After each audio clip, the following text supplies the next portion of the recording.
Episode 131. Mr. Grint Takes a Student. Bertha's call was too abrupt. It made Mr. Grint uneasy as he rushed to the hospital. The moment he saw Bessy, his heart relaxed. Upon hearing his voice, Grace returned to her senses. She turned her eyes in disbelief at Bessy and then stared at Mr. Grint and whispered, "Mr. Grint." Grace had seen him during Anne's competition. It was his last performance when he commented on Anne. She also frequently heard of him in the conversations of the Perez family and others. Grandpa Perez always spoke in awe of him and didn't dare to elaborate. Grace often thought about what would happen if Mr. Grint had accepted Anne as his student. She knew Mr. Grint, but he didn't know her. Mr. Grint wasn't surprised that someone recognized him. He just nodded politely to Grace, alienated and indifferent.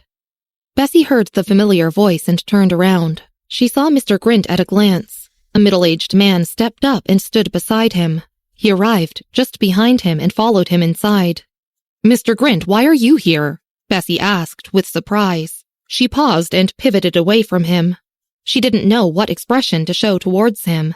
Mr. Grint smiled and continued to move forward naturally, without his usual dignity and alienation.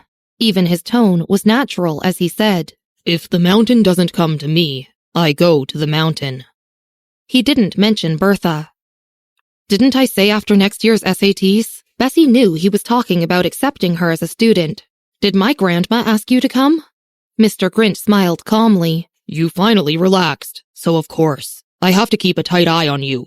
What if I wait for a year and you change your mind and leave? Whom would I cry to?" It wasn't unusual for Mr. Grint to do such a thing. Bessy reluctantly accepted his explanation. Mr. Grint turned to the man beside him and said, "Bessy, you remember Mr. Sampson?"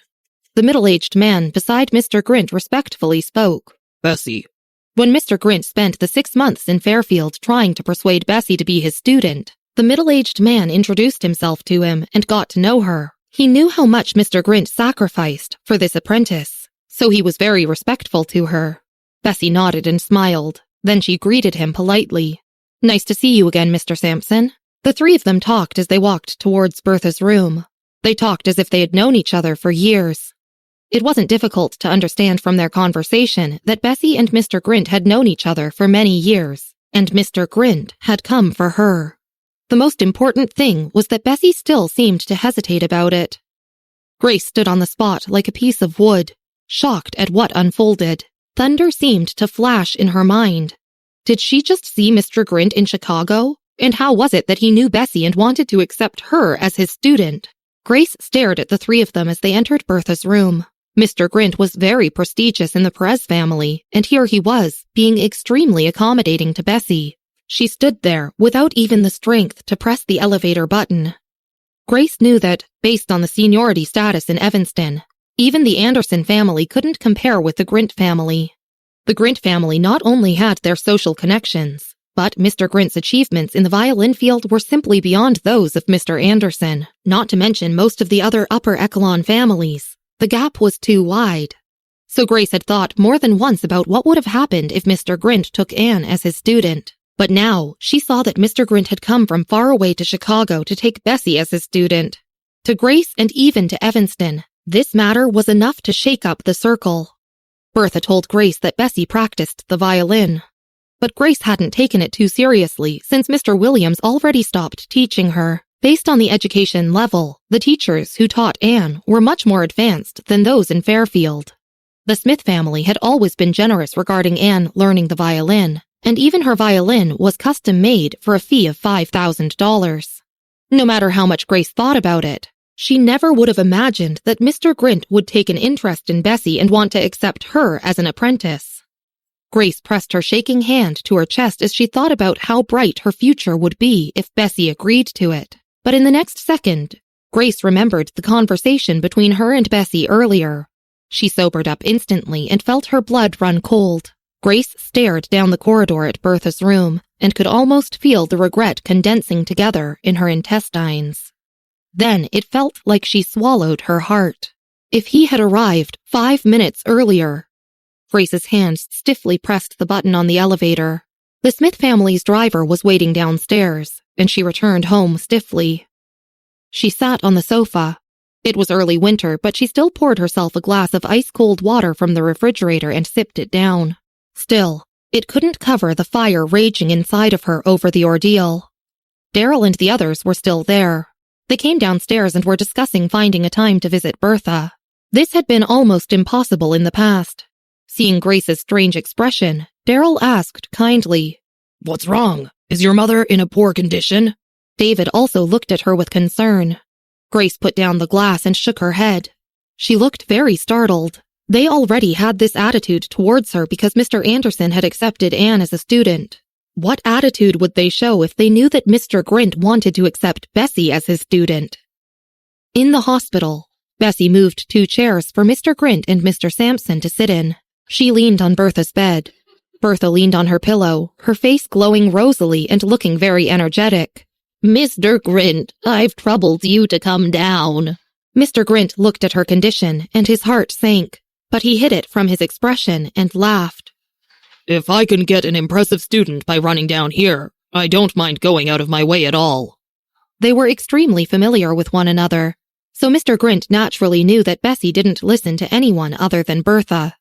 As long as Bertha insisted, he might be able to pull off this matter of apprenticeship early and with little trouble. In the past, Mr. Grint would have happily run 2 rounds around the hospital. But at the thought of Bertha's deep intention, his joy dispersed. Bessy didn't pay attention to their polite exchange of words. She just leaned on the bed, looking at her phone. Daniel still hadn't messaged her. He still hadn't sent the result. Noah Hyber also didn't respond. He had been quiet ever since she sent the full version of the composition to him. It was like this every time. After she sent a rough frame, Noah Hyber would harass her on Twitter continuously to finish writing it. But after she sent him the full song, he would be quiet for a day or 2. "Then have a good day." Bertha and Mr. Grint were already talking about the time, so Mr. Grint paused and frowned. "Even if I don't make a big deal of finding an apprentice, I still have to ask a few people to come. Now I must go to my hotel. I have some things to attend to." Because of Bertha's current state, and given that this was Chicago and not his hometown, Mr. Grint had already planned to go through a ceremony here first. He would hold a big show when Bessy went to Evanston next year. In the hotel where Mr. Grint was staying. It was the only 5-star hotel in Chicago. The Chicago Violin Association arranged his accommodations and loaned him a BMW to use during his visit. Bessy realized he was staying in the same hotel as Daniel. After sending Mr. Grint to the hotel, Mr. Sampson took Bessy back to school. Although Chicago wasn't Mr. Grint's hometown, his name was still useful. After Mr. Sampson dropped Bessy off, he met Mr. Grint at the hotel. Mr. Grint put on his glasses and turned over the calendar to choose a date. He planned the invitation. He would have to invite a few people from the Chicago Violin Association. Mr. Grint flipped through his phone book and glanced at Mr. Sampson. "By the way, is Rick also in Chicago?" There were several spectators at his performance, including the Soup, White, and Clark families. Among these people, he had eaten with Rick several times. They were well acquainted. Mr. Sampson thought about it and nodded. "I heard they dispatched him to Chicago. Isn't that a coincidence?" Mr. Grint added Rick to the list. Bertha was also planning to invite a few people. The Smith and Wilson families were too eccentric, so Bertha didn't intend to inform them. The rest of the invitation included some friends of Bessy, Pete, and the others. She included Scarlett, but Luke couldn't return on such short notice. She didn't know if Daniel was still in Chicago. Bertha asked the nurse to bring her a pen and paper. Even though it was late, she didn't sleep and wrote the names one by one. As she wrote, the nurse exclaimed, "Miss Wilson, your handwriting is beautiful." She wrote one stroke at a time, with good penmanship. Bertha smiled casually and put down the pen. Then she squinted and thought of the good-looking young man. She thought for a while and picked up her phone to call Michael.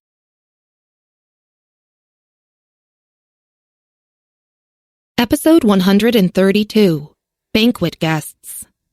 Back when the medicine CNS was scarce, Bertha had taken Michael's phone number. Michael had also visited her several times without especially asking anything, but Bertha had guessed that he was monitoring Bessy when she injured her hand. The phone rang once, and he answered it. In a villa in Chicago. Michael faced a mannequin. When he received the call from Bertha, he tossed the scalpel he held onto the table. He walked briefly and then hung up. He looked down at his phone in deep thought and leaned to one side. Samuel was sitting on the sofa, his fingers flicking away the ashes on the table as he glanced at Michael and asked, Michael, who was it? Miss Wilson. She invited me to an apprenticeship banquet. Michael put his phone aside as he spoke. Miss Wilson? Samuel glanced at Michael with a cigarette in his hand, particularly puzzled. He thought about everyone he knew in Evanston, but couldn't think of anyone that would qualify as Miss Wilson to Michael. After all, even though Michael was young, his seniority wasn't small. Michael stood and leaned against the table, thinking with his eyes closed about what to send. He had received a message, but he was lazy and distracted and didn't want to reply. While helping Robert process some data, Marvin heard this and looked up. It's probably Bessy's grandma, right? Bertha had accompanied Michael to the hospital last time and remembered her. Oh. Samuel nodded. He remembered something that energized him. Wait, does that mean this is Bessy's apprenticeship banquet? Yeah. Michael responded as he opened his phone and reluctantly sent a message. Marvin, pick up something at the airport tomorrow morning. Marvin put down the things in his hand and nodded. Okay. Samuel stood up and scratched his head.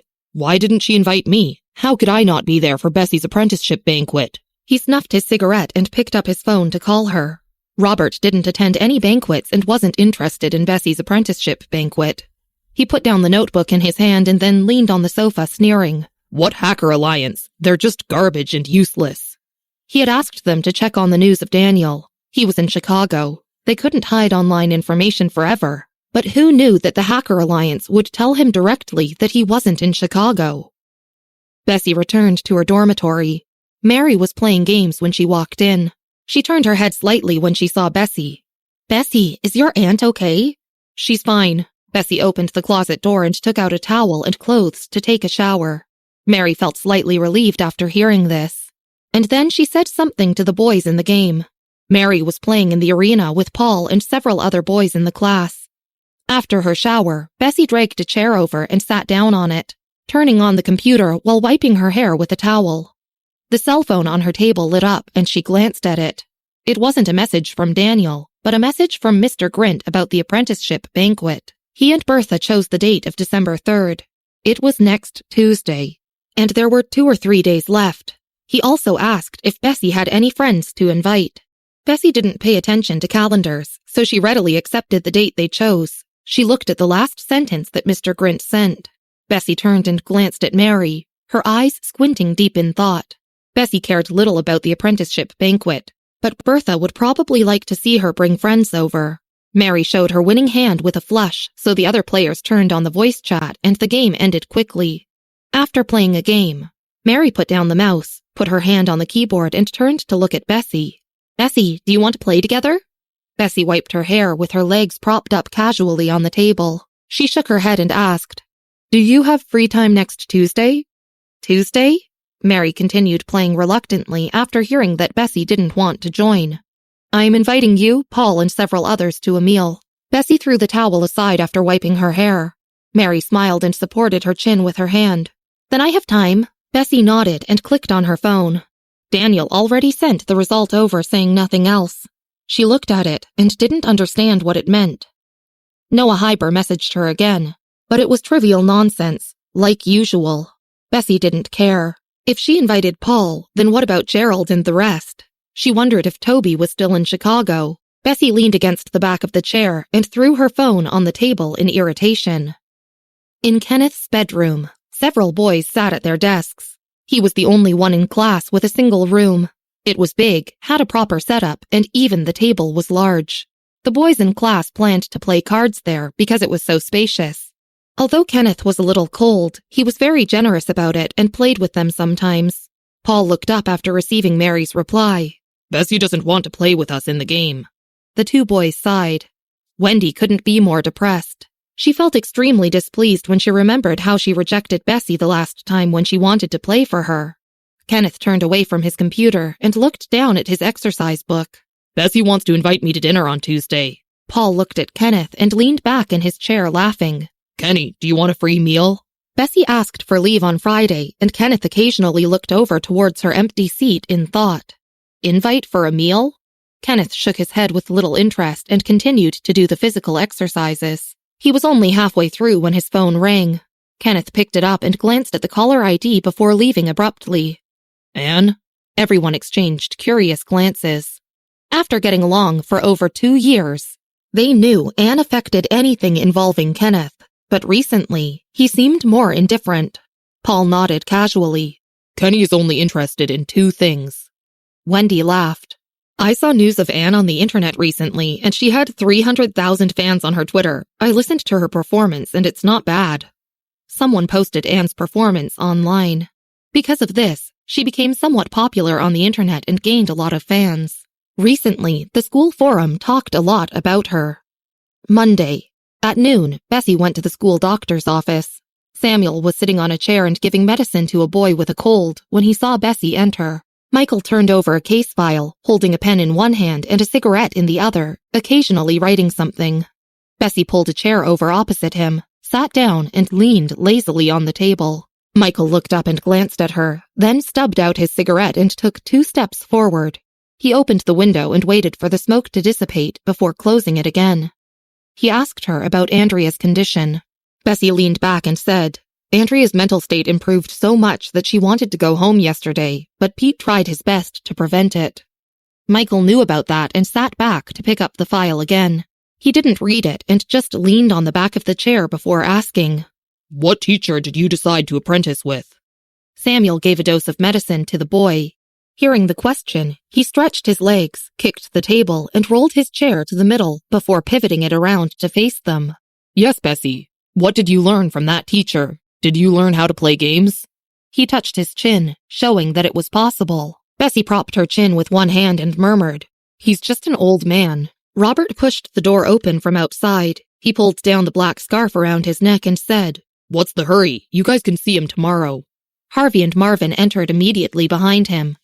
Why are you back now? Samuel asked. He had wanted to say that he could find a better teacher for Bessy, but he didn't dare mention it in front of Michael. Robert borrowed human resources from his uncle and would undoubtedly turn over all of Chicago to help find Daniel. He had men at every exit. I didn't dare disturb my uncle at work. Robert dragged a chair over and sat down on it, hanging his scarf on the back. I'll find him after work. He went to try on clothes and I heard his guard say that he had a banquet. Marvin laid out the dishes on the table and Samuel picked up his fork, looking up curiously. What banquet is your uncle taking so seriously? I don't know, but I'll talk to him tonight.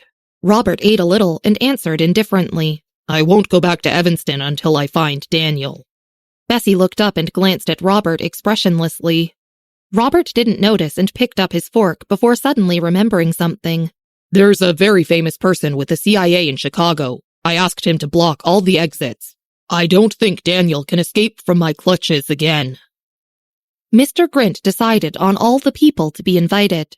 Originally, he thought Bertha would only invite a few people, but she invited 8 people in the end. They're probably Bessy's classmates. Mr. Sampson flipped through the list. I'll add a few dishes youngsters like to eat. Mr. Sampson had been to Fairfield with Mr. Grint before, and naturally knew Bessy's talent in this aspect. He knew how highly Mr. Grint thought of her. The people invited were just small characters, with Robert being the most popular.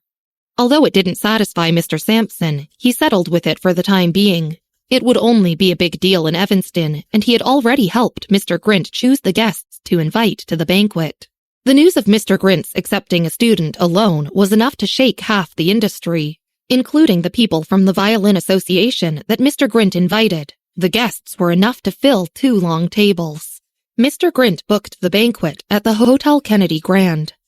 Tuesday. After school, Bessy patiently waited in her seat with her headphones in her ears for almost all of the people in the class to leave. She removed her headphones and casually set them aside. Mary was packing her books. Bessy, shall we go now? She turned and looked at Bessy. Bessy stood up by the table and walked ahead. Scarlett and Brian waited at the top of the stairs for the 3 of them to come down. Brian's clothes were normally casual, and he wore mostly sportswear. But today, he wore a black trench coat with a white shirt inside, looking somewhat formal. Scarlett didn't wear the school uniform. Instead, she wore a knit dress and a coat outside. She also wore furry gloves. Mary and Paul had thought it was just a casual meal. It stunned them when the taxi stopped in front of the Hotel Kennedy Grand. Was it such a big deal? Today's her apprenticeship banquet. Didn't she tell you? Brian shook the gift box he had prepared and smiled elegantly. Scarlett didn't bring a gift box, but she carried a small, bulging backpack. Paul scratched his head and prepared to give Bessy a red envelope. Mary said sheepishly, "I only have one formal dress in my entire possession. I would have worn it if I knew." Was dressing the way she did impolite? Mary glared begrudgingly at Bessy. Bessy ignored them and simply looked at the message Mr. Sampson had sent her. They were on the top floor of the Hotel Kennedy Grand.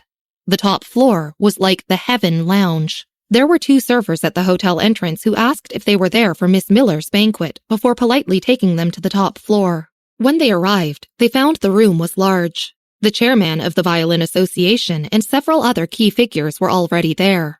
Mr. Sampson was entertaining them and quickly came forward when he saw Bessy arrive. "Oh, you're all Bessy's classmates, right? Come sit here." Mr. Sampson led them to a prepared table. "Bessy, are there any other classmates coming?"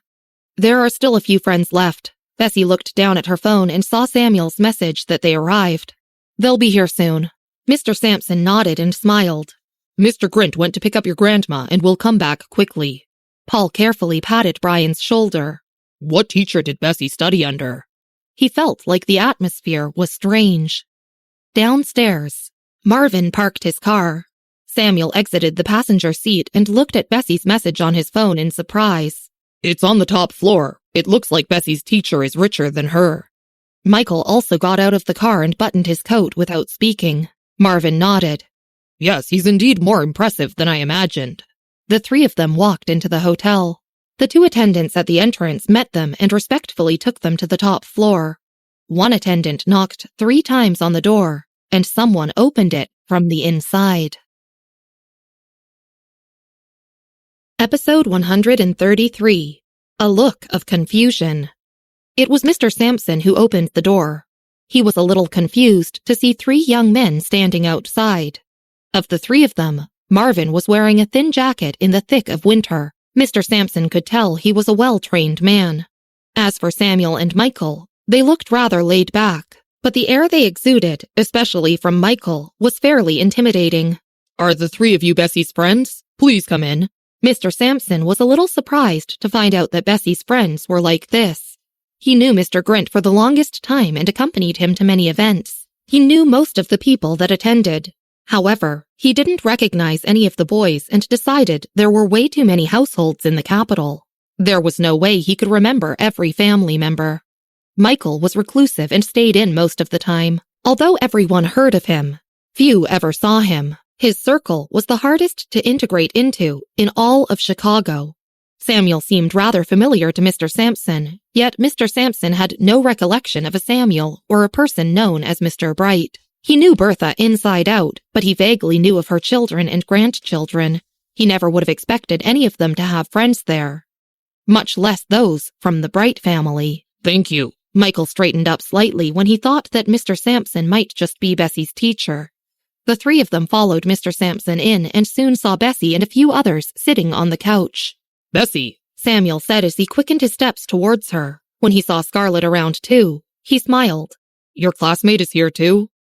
It was a sizable space, more than 1,000 square feet. There were 2 tables, a microphone, a screen, and further in were a lounge and a pool table. There were 3 long couches in the lounge, with a coffee table in between them. Paul and Brian were on the left couch while Bessy, Scarlett, and Mary sat on the middle couch. No one occupied the one on the right. Marvin sat beside Paul. Michael casually sat on the other side.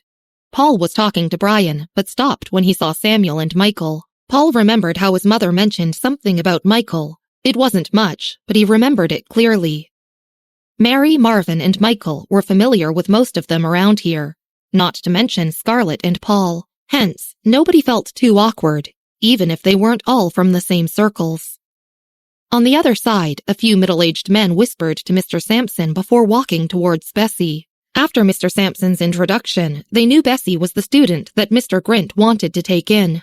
Mr. Grint was the chairman of the National Violin Association. He was internationally renowned and only rarely traveled to Chicago. His fame, popularity, and his importance in the industry made a significant difference to his students. In all aspects, his students received a head start over others. If it wasn't for Mr. Grint's students being in Chicago, they knew they wouldn't have had this opportunity. Hence, they all greeted Bessy before Mr. Grint arrived. One man said, "Hello, Bessy. I'm George Alston. Mr. Grint taught me a few lessons before." Bessy reclined on the couch in a rather laid-back manner, but as they arrived, she got up and greeted them politely. It took about 5 to 6 minutes for the group of them to finish speaking and take their leave. "They're all students of your teacher?" Samuel watched in shock as the group of middle-aged men wearing suits walked away. "They're pretty nice to you." Bessy sat back down and returned to her usual self. Samuel didn't expect Bessy's teacher to be so capable. "Your teacher isn't here yet. What does he teach you?" It wasn't just Samuel who was curious. Paul, Mary, Marvin, and the rest were rather interested too. They looked away from the people who had just left and turned to Bessy instead. Michael reached for a lighter in his pocket and fiddled with it, but he didn't take a cigarette out. He looked over at Bessy as well. Bessy was sitting on one side of the couch with her arm on the armrest, sipping some tea. She cleared her throat upon hearing the question and said, "The violin." Paul and Mary heard about Bessy knowing how to play the violin, so the news didn't surprise them much. But Marvin, Samuel, and the rest knew nothing about it. Michael raised a brow. "You can play the violin?" Bessy squinted her eyes. Samuel straightened up and looked at Bessy with many surprises. "Why haven't you mentioned this before?" Marvin still had a cup of water in his hands. He couldn't drink alcohol because he was driving. Her confession even surprised him. Most violinists would be rather calm and resilient. But Bessy was nothing like that. She would get frustrated after 10 minutes of penmanship practice. She would even throw her pen aside sometimes. Bessy turned to look at Samuel and then put her cup on the coffee table. "Why do I have to tell you I can play the violin?" Samuel was speechless. Someone knocked on the door again. Mr. Sampson was standing near the door, waiting. Mr. Grint messaged he was arriving soon. He instantly opened the door. Instead of Mr. Grint, he found 2 middle-aged men standing before him instead. One was a rather smiley man, dressed in prim and proper clothes, making him appear formal. The other dressed in casual clothes, but seemed colder and less approachable. Mr. Sampson had a list of names for the people Mr. Grint invited, but he couldn't find any of them on it. "Do you have invitations?" Mr. Sampson asked politely. Instead of answering, one man asked a question of his own. "May I ask if Miss Bessy is inside?" Officer Gomez was one man. When he saw Bessy sitting inside, he pointed her out and said, "We know Bessy." Mr. Sampson didn't want to make a scene, so he invited them in. "Well then, you must be Bessy's guests. Please come in." The couch that Bessy was on was full, so Mr. Sampson instructed a couple of attendants to bring extra chairs over and prepare some juice for the men. Several of the guests from the National Violin Association got up and walked towards Bessy. Mr. Sampson passed them and asked curiously, "Chairman Alston, haven't you already said hi to Bessy?"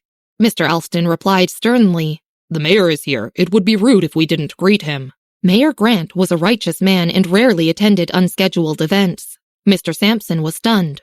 "Who are you referring to?" "I'm talking about the mayor of Chicago, Gerald Grant. He was the one who just came in wearing the gray suit," Mr. Alston whispered. The group went over to Bessy's side and greeted Mayor Grant. Although Gerald Grant was the mayor of bustling Chicago, he wasn't an ordinary person by any means. Mr. Grint was full of praise for the man. Mr. Sampson was curious how the mayor of Chicago knew Bessy and why he was there to attend her banquet. And he came. Bertha was preparing to be discharged. Mr. Grint spoke to Bertha's doctor, and the doctor was agreeable to his suggestion. But Mr. Grint found that the doctor's expression was rather dark. He wasn't very knowledgeable about this field, but with the doctor explaining Bertha's condition to him, he understood that Bertha's body was at its limit. He confirmed his suspicions. "Thank you so much," he told to the doctor. When he arrived at Bertha's room, he paused for a while before knocking on the door. Once he did, Pete opened it. The nurse was helping Bertha change her clothes into the bathroom. When she came out, Mr. Grint noticed Bertha seemed to be in a better state than yesterday. There was more color in her cheeks. "Grandma, Grace just called. She said that she and Grandpa Smith are going to visit you today, but I told her you've got something to do." Pete handed the cell phone to Bertha so that she could return the call. Bertha looked at the phone but did not receive it. "Keep it for me. If she calls again, tell her I'm out today and don't have the time. Pete did not know what had happened between Bertha and Grace, but he listened to her anyway. He didn't probe further as he placed her cell phone in his pocket. Susan isn't back yet? Bertha asked. Pete nodded without saying much. Bertha was in a good mood and didn't want to get mad at Grace or Susan. She turned to Pete. Is your mother still busy? Pete's gaze hung low as he said, Bertha smiled as she nodded. Mr. Grint informed Bertha that he got someone to drive them today. Bertha and Pete were sitting in the back seat while he sat in the front passenger seat. The roads were rather congested and it took them almost 40 minutes to arrive at their destination. As Mr. Grint opened the door and got out, his cell phone rang immediately. It was Rick. He watched as Pete helped Bertha out of the car. We're just on time. Rick has also arrived. Rick was one of the principal guests he invited to the event. The Soup family had a rather huge holding in Chicago. Mr. Grint was already paving the way for Bessy before she even began training. Upstairs, Rick arrived just before Mr. Grint. He was almost 40, but he looked about 30. He was quite sharp, and most people in Chicago could not outsmart him. In the past, Mr. Sampson avoided Rick's gaze when they bumped into each other. Seeing Rick now, he suddenly felt that he wasn't much different from the rest of Bessy's younger friends. Rick, please come in, Mr. Sampson said as he escorted Rick inside. Mr. Sampson had considered the arrangement of the room. It wasn't too appropriate to have Rick sit with a group of youngsters. Neither did it seem right to place him with those of the National Violin Association. He had planned to have Rick sit at the main table to wait for Mr. Grint's arrival, but seeing that Mayor Grant was already sitting around Bessy's group of friends, he hesitated. Before he deliberated long, he noticed Rick walking towards Bessy. Mr. Sampson knew that Mr. Grint invited Rick to pave the way for Bessy. He got the attendant to bring another chair over and followed Rick. Rick saw Officer Gomez and Mayor Grant. He paused and was about to walk towards them when he saw the group of youngsters on the couch. He was speechless. His gaze shifted from Michael's face to Bessy's, then gave Samuel and Marvin a look of disbelief. Michael, what are you guys doing here? Neither of them had any interest in playing the violin. Why would Mr. Grint invite them? It didn't surprise him that Mr. Grint invited Samuel, but Michael wasn't the type of person to be invited to such an elaborate event. Marvin put down his cup and looked at Rick. Rick, we'd also like to know what you are doing here. Wasn't this Bessy's apprenticeship banquet? The two of them faced each other with a look of confusion. Episode 134. Where's Daniel? Mr. Sampson signaled for the attendant to bring a chair over. He was about to introduce Bessy to Rick when he heard his exchange with Marvin. Mr. Sampson didn't have to think much to figure out Michael's identity. He watched Michael for a while, then glanced at Samuel sitting beside him. He was slightly confused. Mr. Sampson remembered that the three of them had greeted him politely when they entered. Samuel and Michael exchanged glances. Michael looked at Bessy for a bit. She was calmer than everyone else as she remained seated on the couch, apparently chatting with someone on her cell phone. Brian sat by quietly the whole time, and he only got up to greet the guests when they came. Paul and Mary remained seated the whole time, a little lost in what was transpiring around them. It wasn't so bad for Mary. She didn't know Michael or Samuel, and she had only ever seen Mayor Grant's face in the papers. As an ordinary citizen, she took little notice of these things.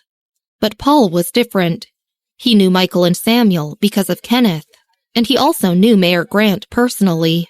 He had thought that he was just here for a simple meal. But why did Bessy invite these people?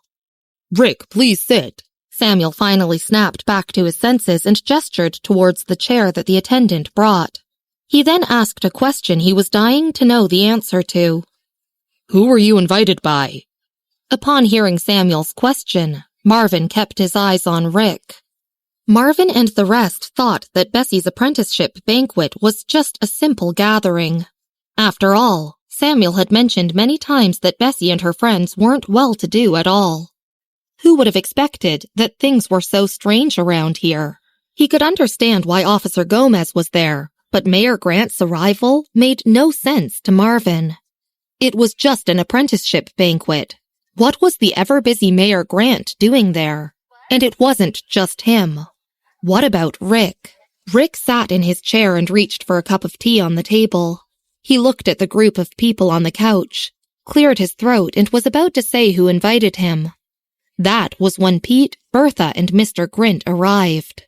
Mr. Sampson immediately stepped forward to help Bertha into the hall. Mr. Grint. Rick immediately got up, approached him politely, and greeted him. He turned around and said to everyone, Mr. Grint is taking in a student today. I'm here to see who that gifted person is. With that, he noticed that Samuel and Marvin looked puzzled. Only Michael reacted to the situation and took a few steps forward. Miss Wilson. Michael looked at Bertha and greeted her. He then turned and addressed Mr. Grint. Mr. Grint first talked to Rick and then waved Bessy over to say hi to him. Rick wasn't Mr. Sampson and naturally knew who Samuel and Michael were, but it still shocked him to see Michael at such an event. He hid his surprise well, though. Mr. Grint said when Bessy arrived, Bessy, this is Rick Soup. You can call him Mr. Soup. Bessy greeted him accordingly. Rick glanced at Michael, humbled by his presence. Almost everyone had arrived, so Mr. Grint got everyone to sit down. Bertha and Mr. Grint sat in the middle. Rick sat by Mr. Grint's side, but no one dared to take the 2 seats beside Bertha. Everyone left the seats for Bessy and Michael. Samuel sat down and finally understood what was going on. He turned towards Marvin and asked, So the teacher that is supposed to take Bessy under his wing is Mr. Grint? Rick wasn't any stranger to Mr. Grint, and it wasn't hard to understand why he was around. But what surprised him was that Bessy was the student Mr. Grint wanted to teach. Marvin nodded a little stunned. He felt like he had lost a part of his brain. When Samuel asked Bessy the previous day, what had she said? Marvin was thinking about a random old man.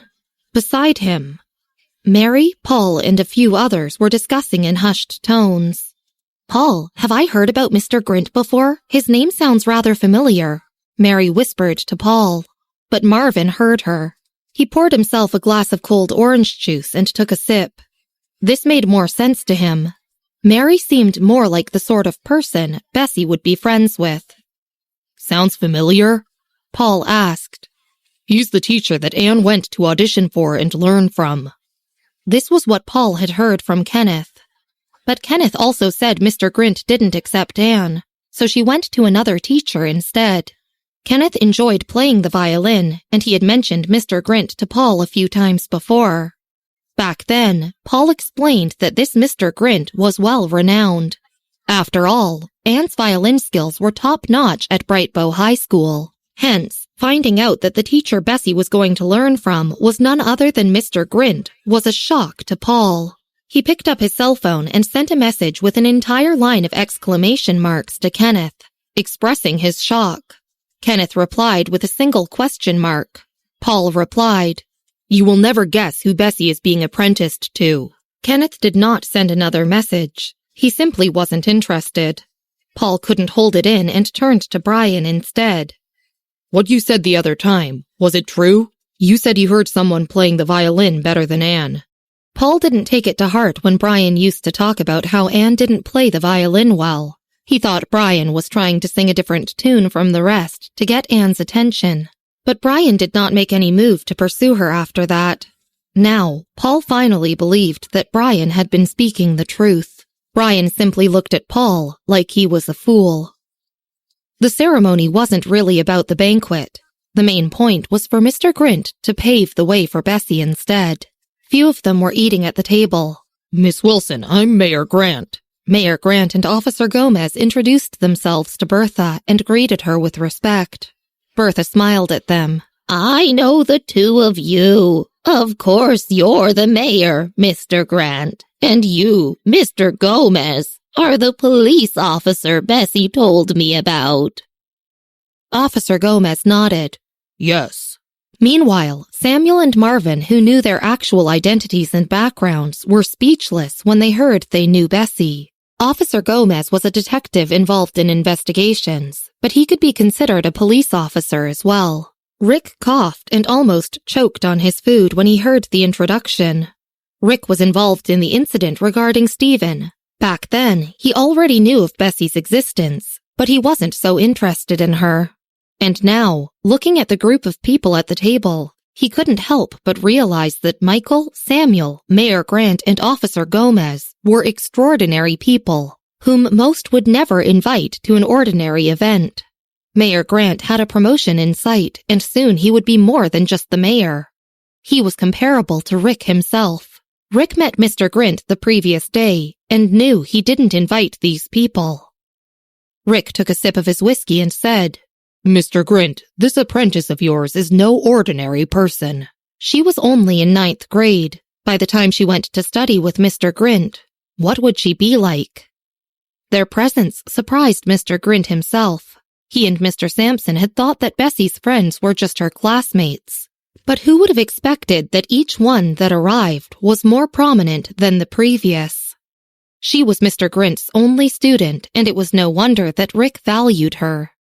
The gift he prepared for Bessy was a rare and valuable violin. Rick didn't know how to play the violin, but he had a hobby of collecting them. He couldn't help buying the rare ones at auctions whenever they caught his eye.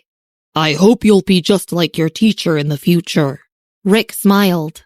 He felt that Mr. Grint's student was well esteemed. Hence, he had already gotten somebody to bring it over a few days back. He glanced at Michael and Samuel, wondering if his gift was good enough. Brian casually handed Bessy a gift, but talked her into unwrapping it at home. Seeing Rick's violin, Mary was hesitant about the flower in her pocket.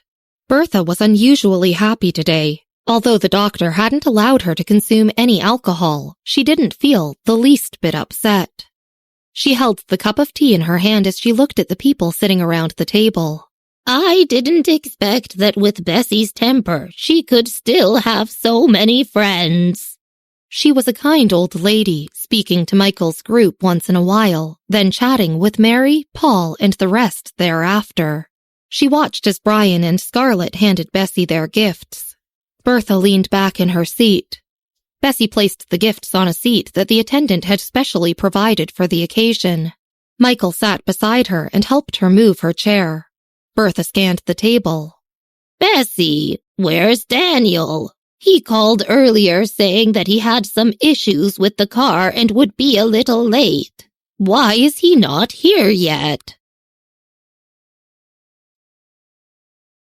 Episode 135. Ordinary Gifts from Ordinary Friends. Mr. Grint didn't know exactly who Bertha invited and was shocked to find out that there were still guests who hadn't arrived. Who's Daniel? He's Bessy's friend. Bertha smiled and looked towards the door. Bessy, you'd better go ask him. Bessy picked up her fork and glanced at Michael and Samuel. She whispered, Grandma, you called him too? Those within hearing range assessed that him evidently referred to Daniel. Because Michael and others were around, so she didn't mention his full name. Yup, Daniel is all alone in Chicago. Bertha smiled. Bessy propped her chin using her hand. I'll go outside and make a call. She took her cell phone and left. Michael did not move. He simply turned to her and said, Go ahead. There were 2 tables in the private room, so there was constant movement. Samuel saw Bessy leave, so he poured a glass of alcohol for Bertha and Mr. Grint for a toast. He also didn't leave. He sat in Bessy's seat and asked Michael, Bessy has other friends? She had more friends than expected. Michael casually replied, I don't know. It didn't bother Samuel too much by his patronizing response. What he wanted to do most was speak to Bessy and ask her how she had suddenly learned to play the violin, and was getting Mr. Grint as a teacher. This friend of hers who hasn't arrived has the last name Brown. That's the same last name as Robert's arch-enemy, Samuel suddenly said. Of course, he was just remarking. He wasn't drawing a connection between the two of them. Daniel's movements were odd and unusual. Based on Robert's description, he had a lot of dealings with the CIA and the Diamond Mafia. He usually hung out in war zones, which was why Samuel found it unbelievable that he had previously seen Daniel in Chicago. Mr. Grint called Mr. Sampson over when he realized Bessy still had a friend who hadn't arrived. Mr. Grint smiled and tapped on the table. Go to the entrance of the hotel and wait there. Bessy still has a friend coming, by the last name Brown. Mr. Sampson was just as shocked to find that information out, and he left as instructed. Daniel's a young, good-looking young man, Bertha said, trying to describe him. Mr. Sampson hurried to carry out Mr. Grint's request. He dared not slow down or slack off, knowing it was Bessy's friend. He had thought that Bessy's friends would just be ordinary students. It turned out that she had some very unusual friends. Mayor Grant's arrival threw him off, and Michael's and Samuel's appearance shocked him even further. While waiting for the elevator, Mr. Sampson thought long and hard about the last name Brown in Chicago. When he was sure that Brown wasn't a rich or powerful household name, he finally heaved a sigh of relief. There weren't many people in the hallway. Bessy video called Daniel, but it didn't go through. Any normal forms of communication wouldn't reach him. He had switched off all his social media applications.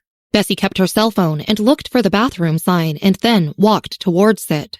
She dismantled her cell phone while walking. There was nobody outside the bathroom on the top floor. By the time she got there, she had dismantled her cell phone completely and turned it into a microcomputer. She held the computer with one hand and tapped away on the keyboard with the other. She walked into the last cubicle and saw Daniel's face on the screen immediately. He had on a baseball cap and a mask. He wore a black and white checkered top. That dog flashed my face on the screen at the square. How did he get a photo of me?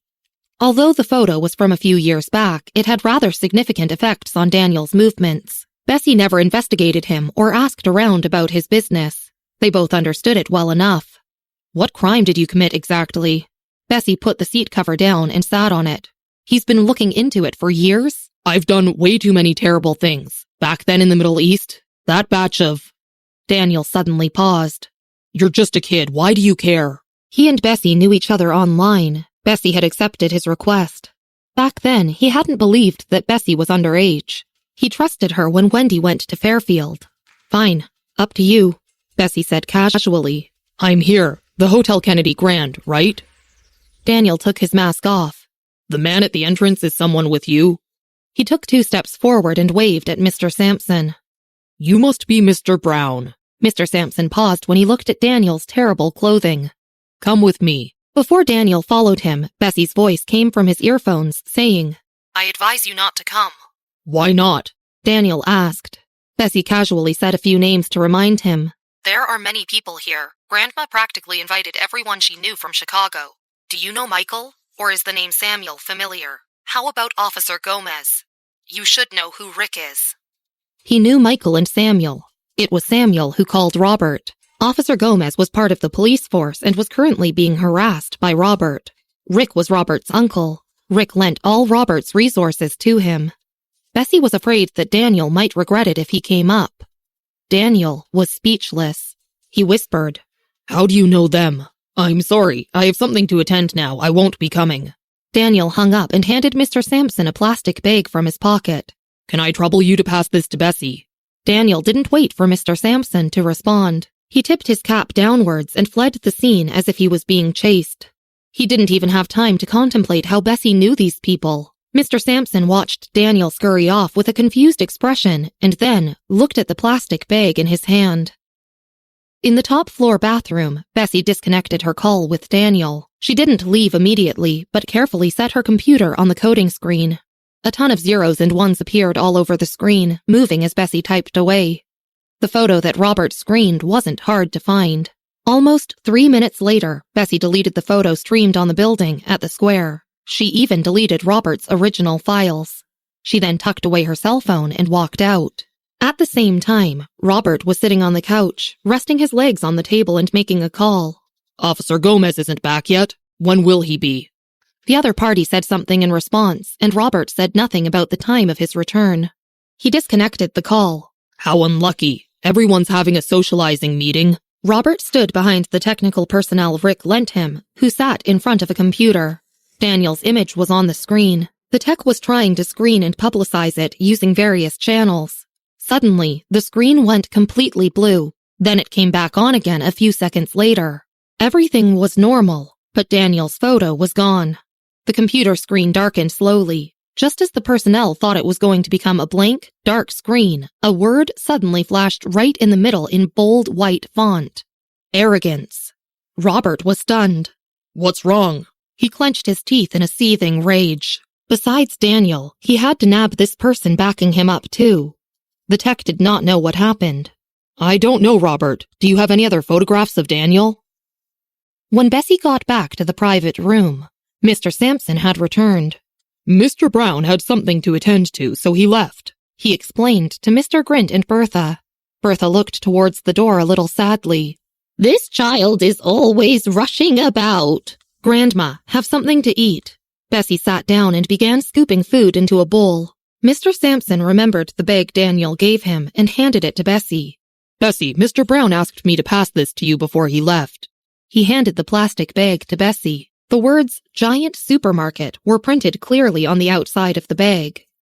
It was a rather big plastic bag, but the item inside was only the size of an egg. Everyone at the table turned their attention to Bessy. Upon seeing the plastic bag, they heaved a sigh of relief. This was more like a friend Bessy would have. Mary took out the bottle with the flour in her pocket. Bessy, this is for you. It was a small glass bottle. There was a jade-colored flower inside. The difference between this one and the previous one was that this one had a little red tint at the edges. Bessy held the bottle up and looked at it. She then turned to Mary and said, "Thank you." All of them saw what Mary had done, but they weren't too interested in these girly gifts. Only Bertha smiled and talked about how beautiful the flower was. Why would Bessy's friend give her an imitation good at such a setting? Marvin mumbled to Samuel. Samuel was staring at Scarlett, who was sitting quietly. He then leaned back and smiled. Girls are like this. Only Michael narrowed his eyes at the bottle Bessy was holding. He swept a glance past Mary as he tapped his fingers on the table while brooding over something. There were a lot of procedures for the apprenticeship banquet. Mr. Grint planned to hold another event when they returned, but he felt the one in Chicago was necessary. Mr. Sampson took a head count of the people and found everyone was accounted for except Mr. Brown. He closed the door to the room. He stood beside Mr. Grint, watching all that was happening around the two tables, but being careful not to let his gaze cause anyone discomfort. The meal in the private room recently started, and everyone was still getting on with it. By the time it was all over, it was past 8 at night. Bertha looked fatigued. Not wanting to affect the atmosphere, she got Mr. Grint's chauffeur to take her back to the hospital. As there were still 9th grade students around, Mr. Grint was ready to end the event by a little past 9 o'clock. He got the chauffeur to take the youngsters back to the school. Bessy, Michael, and Paul, and the other young people went ahead. Mr. Grint and Rick stayed behind. When they had left, Mr. Grint sat back in his chair. Rick finally took out a cigarette and glanced at Mayor Grant with a smile. I didn't expect Mayor Grant and Officer Gomez to be so close to Bessy. Officer Gomez simply nodded coldly, saying nothing. Mayor Grant responded with courtesy. We worked on a case before, back in Fairfield. Mayor Grant is about to be offered a promotion. Rick looked at Mayor Grant deeply. It wasn't unusual for a mayor to be offered a promotion during a term, but it was indeed uncommon to be promoted as quickly as Mayor Grant. Mayor Grant simply replied, I'm not too sure about what happens up there. Rick smiled and turned to Officer Gomez. I have a nephew and he needs your help with something.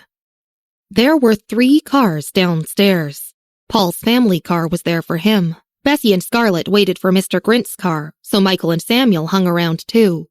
It was finally the right opportunity, so Samuel asked, Bessy, how on earth do you and Mr. Grint know each other, and why did he take you in as his student? Are you that good at the violin? Right then, a van zoomed in and stopped in front of them. A young man in a black military jacket jumped out from the back, pulled his mask down until it covered his nose, and smiled. There was training with the team today, but fortunately, I could make it for the last part. Episode 136. I'm left out of it? Samuel had been going on and on in Bessy's ear, but all she responded with was, oh. He had no idea how to feel about that. He remembered how he had told Bessy he wanted to find her a better teacher, and now he felt like a complete fool.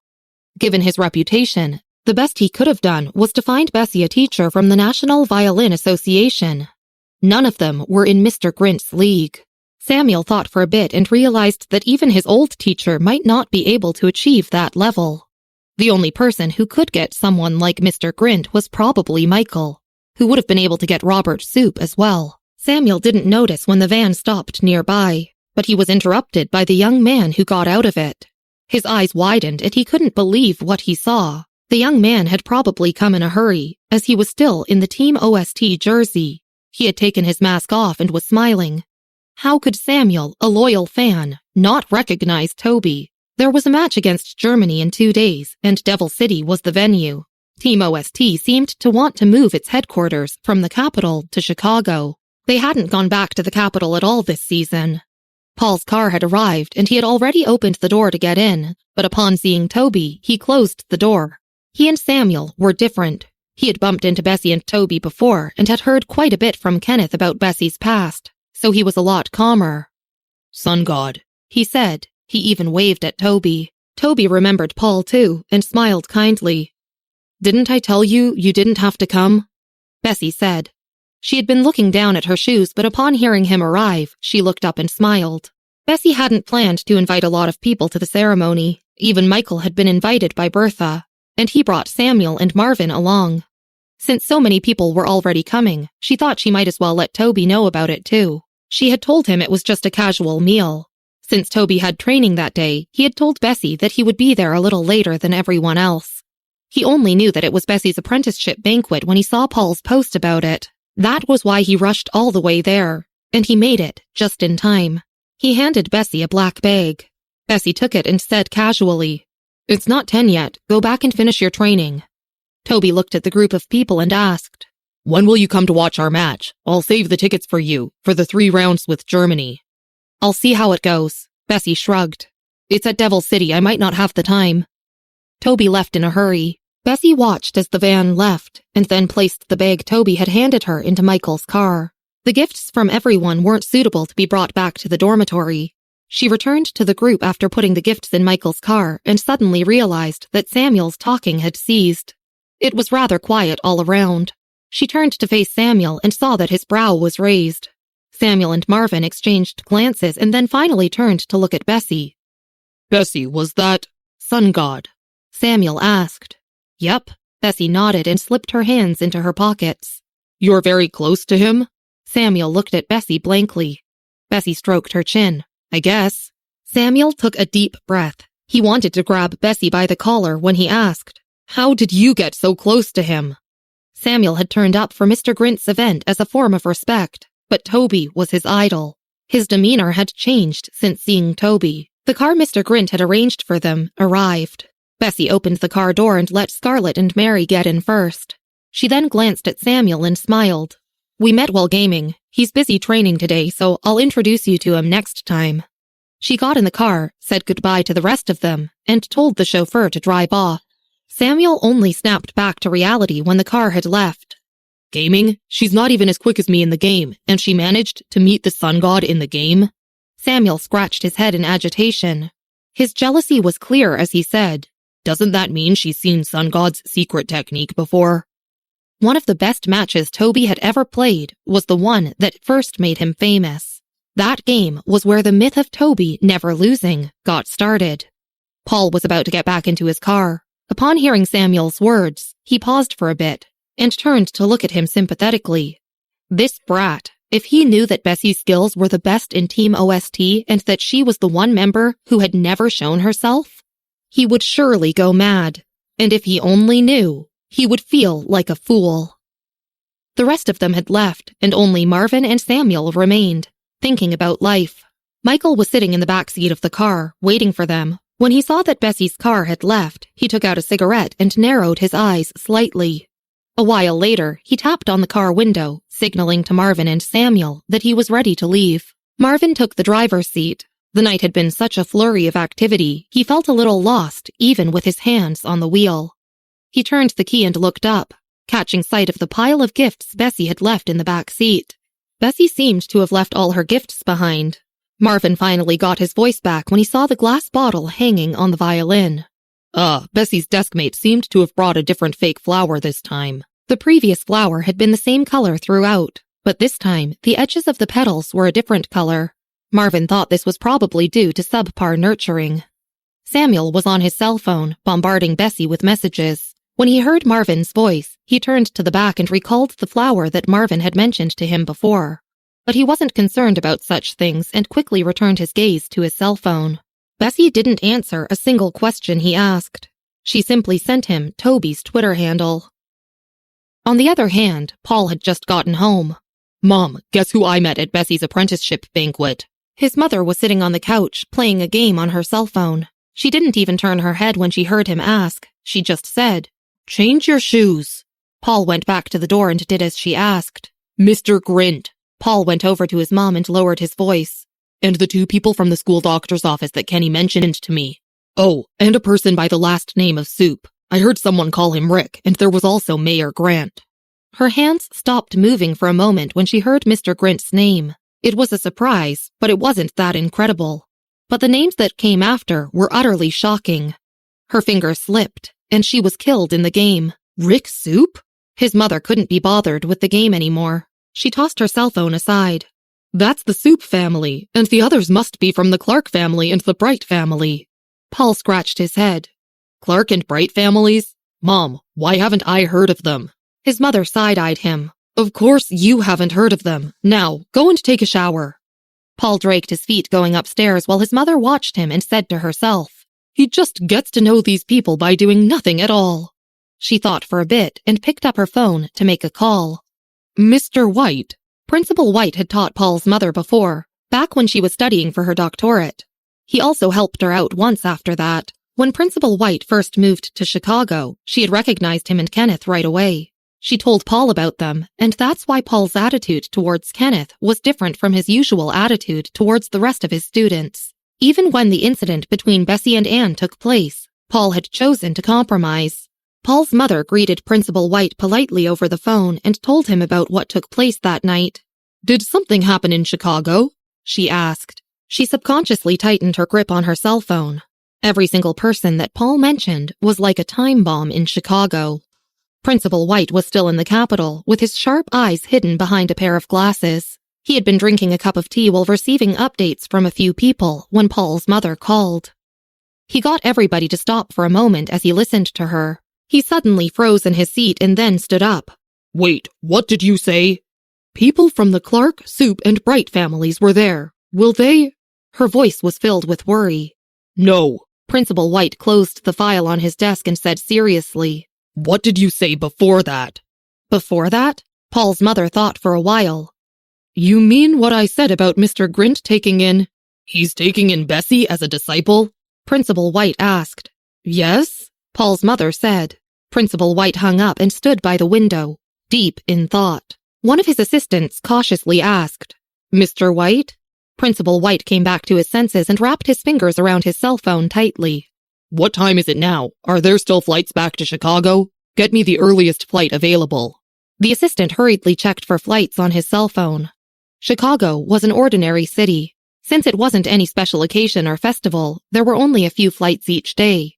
It was close to 10 p.m., and there weren't any more tickets for that day. "Mr. White, the earliest one will be tomorrow morning at 8. The assistant reported to him. Principal White didn't want to wait that long, but he had no other choice. "All right." He looked down at his cell phone with eyes that were filled with jealousy. "Mr. Grint's about to become our teacher, and I wasn't informed." The next day, the last period of classes in the afternoon, was mathematics. Mr. Scott was discussing the paper they had all done over the weekend. It was a difficult paper and had taken him 3 lessons to finish going through it. There was one last question left. It was an extremely complex question. Almost the entire cohort was unable to do it. Mr. Scott picked up his chalk as he got to the last bit.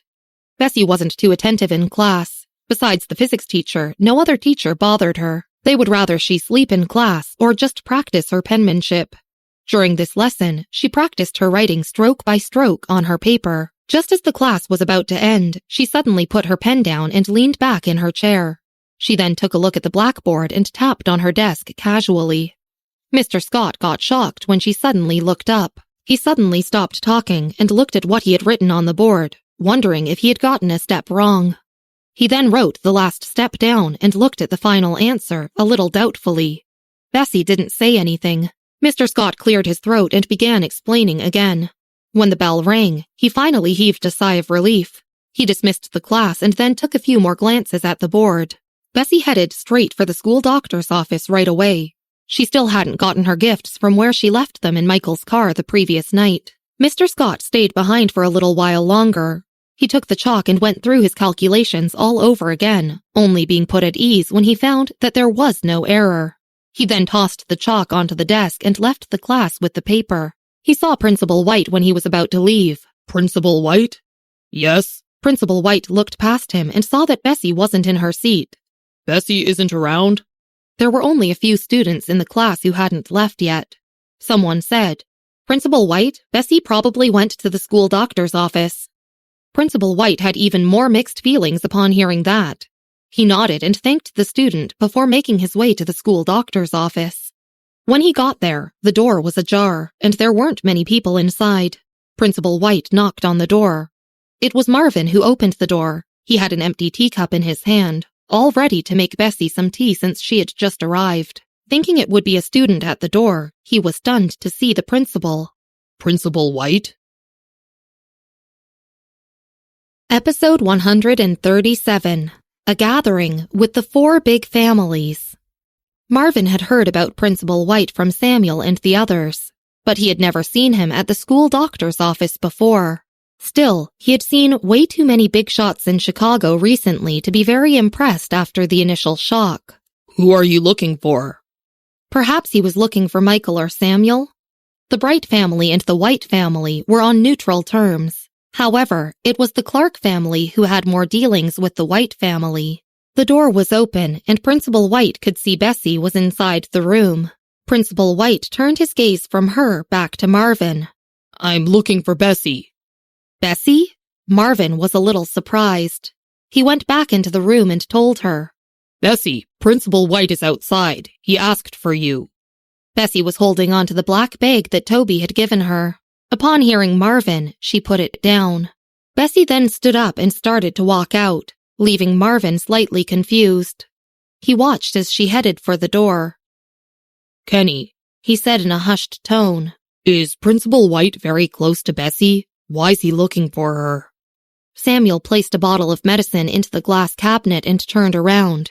Is he taking her on as a student, too? He remembered Principal White talking about finding a successor. His hands slowed down in their movements. Are you being serious? Marvin asked. He poured himself a cup of water. Mr. Grint was imparting a skill, but it was different from Principal White. He taught more than a skill. His choice of a successor could mean huge changes for the White family and even for the capital. So many people in the capital were waiting for him to choose. If he chose Bessy for the job, the capital would be in chaos. Samuel finished organizing the medicine and then placed the stock list on the table. He glanced at Michael and began thinking about the possibility of it happening. In the courtyard, Bessy couldn't help but give a light cough. Principal White had been staring at her for far too long. The wind was very strong outside, and she had to put her hood up. Principal White, you were looking for me? Yes. Principal White nodded, his eyes still on her. I heard you had an apprenticeship banquet last night. I did. Bessy was a little stunned. She hadn't told Principal White about that. Bessy didn't say much about Bertha informing Michael and Samuel about her apprenticeship. But Principal White was different. His appearance would have changed the whole dynamic of the event. Principal White went silent for a while. Your teacher must be Mr. Grint. You rejected me the last time because you said you didn't want to go to the capital. You've changed your mind now? Bessy was looking down at her shoes and did not reply. Principal White did not wait for her answer. He asked another question. Do you have something against me? Bessy looked up and smiled. No? Why would you think that? Give me a bit more time to think about it. She didn't tell Principal White that Bertha was the one in charge of this thing with Mr. Grint. Her willingness to think about it further meant that there was still room for negotiation. Principal White looked at her deeply. Then please, think about it carefully. Bessy went quiet for a while before saying, I'll consider it. Principal White had wanted Bessy to be his successor in the first place, but she had rejected him for many years. This was the first time she had left room for discussion and consideration. All right then, take your time. Whenever he thought about how she had agreed to Mr. Grint's request, his heart ached. Principal White said goodbye to Bessy and left. There was some progress today, but compared to Mr. Grint's achievement of making Bessy his apprentice, this was nothing to be proud of. Principal White made a phone call while walking to his car. Inside the school doctor's office, Bessy returned and saw that Michael was moving her other gifts to the couch. Bessy, what did Principal White say? Samuel took a few pairs of silverware from the pantry. Bessy squatted by the couch with her gifts, but did not look up. He's concerned about my studies. Oh, Samuel nodded, trying to accept that answer. Bessy opened the bag that Toby had given her and paused for a moment, then shut it again. What did Sun God give you? I want to see it. Samuel reached for it, but Bessy's glare made him pull his hand back. Scarlett's belongings, which had been with Bessy's gifts, were in a small backpack. Bessy opened it up and saw that it contained a stack of discs. They were the video recordings of Bessy's birthdays from the age of 9 to 14. Scarlett was just like her mother. She had enjoyed filming since she was a child. Each time she traveled, she would take tons of photographs and videos of architecture and other things she saw. It was Scarlett's mother who started filming her birthday videos, but Scarlett took over when she was 13. Bessy wasn't a fan of these recordings, and so she had left them in Scarlett's house. The disc for her 13th birthday was broken. Bessy opened the box for her 13th birthday and saw a stack of photographs. They were photographs of Scarlett from the ages of 7 to 14. Samuel was about to pick the photos up to have a look, but Michael glanced at him. Samuel got the message and didn't dare touch them. Bessy, you're close to Scarlett. There was a photo of both of them right at the top. The girl with the short hair and cold expression was Bessy. The other girl was smiling radiantly. Samuel was stunned. That didn't look like Scarlett. Michael slowly looked away, not wanting to look at it any longer. He took the glass bottle hanging on the violin and looked at it for a while before putting it back. Bessy put Scarlett's belongings back down and then grabbed Daniel's plastic bag. This is the gift your friend gave you, right? The giant supermarket bag was too obvious. Marvin recognized it right away. He laid the table and then looked towards Bessy. That was the most normal-looking gift he saw that night. Bessy turned the plastic bag upside down and a pink crystal bigger than a coin rolled out. It was pure and uncut. It rolled across the table and reflected the light pouring in from the window. Marvin was speechless. He was stunned as he squatted down and picked up the crystal. Bessy, this is... Marvin had seen a pink crystal before, but not this close up. It was beautiful. Samuel looked towards it. What? He didn't see it. Bessy took it back expressionlessly and tossed it back into the plastic bag. Nothing much, just a piece of glass. Oh, Marvin nodded, still in confusion. He didn't know what to think. Samuel hadn't seen it clearly and simply nodded as well. He then moved towards Bessy. Bessy, when are we going to Devil City to watch the Sun God play? We might not go, Bessy replied coldly as she tidied up all the gifts. She remembered the report that Daniel sent to her. She then took out her cell phone and looked for the photograph, showing it to Michael. Do you know what this is? Michael was leaning against the couch. He wasn't wearing a jacket and his shirt was a little wrinkled. He took the cell phone and had a look. When he saw the contents of the report, his laid-back attitude vanished. He narrowed his eyes and straightened up, pointing at the phone screen. Who sent you this report? A friend. Bessy pursed her lips. It's my grandma's report. Radiation. Michael stood up and began murmuring to himself. He then opened the glass door and walked into his office. On the other side of town, Mr. Grint had just ended a call with the National Violin Association. They were all asking about Bessy. Mr. Grint hadn't announced or publicized Bessy's apprenticeship in the capital yet. He wasn't planning to do so until the following year. How do you think Bessy knows the Clark and Bright families? Mr. Sampson asked. He had finally recovered from his shock. but it was all still unbelievable to him. Mr. Grint shook his head and smiled. I was thinking of paving the way for her. Who would have known that she's practically the one doing that for me? The previous night, Rick had specially thanked him for finding Officer Gomez. Mr. Sampson poured a cup of water and handed it to Mr. Grint, who was sitting on the couch. The Clark, Bright, and Soup families are all accounted for. We're just short of the White and Flake families. The Flake family are easygoing people, but the White family are known to be a little isolated and arrogant, not too approachable. Mr. Sampson shook his head and smiled. Then there was a knock at the door. Episode 138. Who do you think you are? Who would knock on the door at this hour? Mr. Sampson asked, startled. Only a few people knew that Mr. Grint was in Chicago, and they had already come to visit him in the past 2 days. Today, only those from the other violin associations had called. Who else could it be? Mr. Sampson put down the teapot in his hand and walked over to the door. An old man stood outside, wearing reading glasses and a black tunic suit, looking neat and meticulous. Mr. Sampson froze for a moment in surprise before reacting. Principal White. The White family generally stayed in their circle and didn't appear in public, but Kenneth was acquainted with Mr. Grint. So, Mr. Sampson had indeed seen Principal White personally before. It was just that Principal White rarely interacted with other families. Although Mr. Grint was still in contact with Kenneth, he was distant from the White family. After all, it wasn't as though the families in Evanston could be close to him just because they tried. Excuse me, this is Mr. Grint's room, right? Principal White glanced at the door number. Yes. Mr. Sampson answered and hurriedly opened the door. Please come in. Mr. Sampson closed the door once Principal White was inside the room.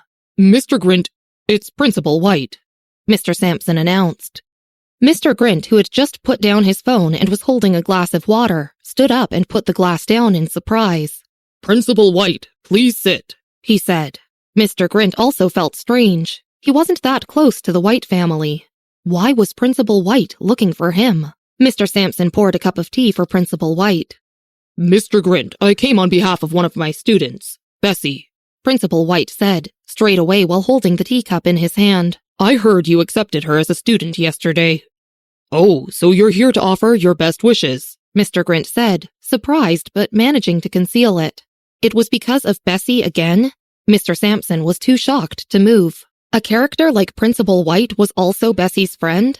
But then again, people like Samuel had turned out to be her friends, so perhaps it was a small matter to include someone like Principal White, Mr. Sampson thought to himself. It's not just that. Principal White shook his head. He took a sip of tea, fell silent for a while, and then said faintly, I just wanted to ask you, how did you make Bessy agree to learn the violin from you? Mr. Grint was taken aback. He hadn't expected Principal White to ask this question. You also know that I've yet to settle on an heir, Principal White continued. These past 3 years, I've been in Chicago searching for an heir. I chose someone, but they have refused to accept my offer many times. Principal White had decided to lay all his cards on the table because he wanted to know how Mr. Grint had made Bessy become his student. Mr. Grint nodded while listening. You might have guessed that I'm talking about your disciple, Bessy. Principal White put the cup on the table and looked up. Oh. Mr. Grint nodded. He self-consciously took another sip of water as he processed this. When he realized what Principal White was saying, he finally reacted. He coughed violently, and Mr. Sampson hurriedly patted his back. Principal White watched Mr. Grint's face turn red and wasn't at all sympathetic. After coughing for several minutes, Mr. Grint finally was able to stop. He looked up and placed his glass of water forcefully on the table. Principal White, what did you just say? I seemed to have heard wrong. Principal White repeated himself with a blank expression.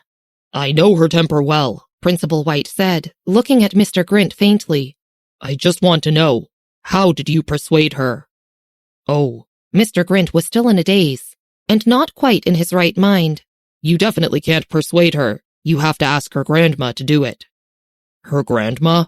Principal White asked. Mr. Grint nodded. Principal White stood up gracefully. Mr. Grint, my apologies for taking the liberty to disturb you today. I have booked a table at the Grand Kennedy tomorrow. I hope you will do me the honor of joining me." After that, Principal White left. Mr. Grint and Mr. Sampson still hadn't fully reacted to this new information. "Did Principal White just say that his chosen heir is Bessy?" Mr. Grint asked, glancing at Mr. Sampson. The influence of the White family in Evanston was extraordinary, and in a completely different circle from Mr. Grint. People respected and revered Mr. Grint, but the White family had real power in their hands. Mr. Sampson nodded with difficulty. "Yes, it seems so." Grace, Darrell, David, and all the important members of the Smith family seemed to be at the hospital. Grace entered Bertha's room and said, "Mom, Mr. Smith is here to see you." She helped Bertha cushion the pillow behind her.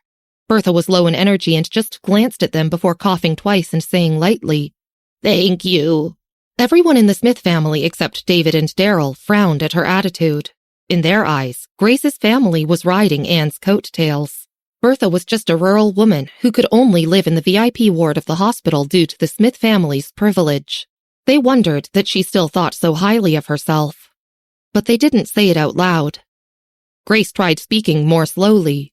"You didn't attend the apprenticeship banquet in Evanston, so we discussed it and have decided to hold another one in Chicago," Grace said to Bertha. "Our two families can attend and interact with one another for these 2 days." Hearing this, Bertha finally opened her eyes. She stared at Grace, then closed her eyes again. "I'm not going," she said in a sickly, cold voice. Grace pursed her lips. Darrell maintained the smile on his face and said, "She's probably tired. You don't have to force her." His tone was slow and his emotions were inscrutable. Everyone but Grace then left the ward. One of the younger family members frowned and said, "Grandpa, Bertha is too ignorant." Darrell put his hand behind his back and said lightly, "She's a countrywoman. There's no need to haggle with her." The elevator door opened. An old man wearing reading glasses came out. David had met Principal White when Anne started school, so he recognized him at once. He froze for a moment before quickly greeting him. "Principal White." Principal White was eager to find Bertha, so he only paused briefly when he heard someone calling him. He pulled down his glasses and didn't recognize David, so he just nodded and didn't reply. After he had gone past them, the Smith family walked into the elevator.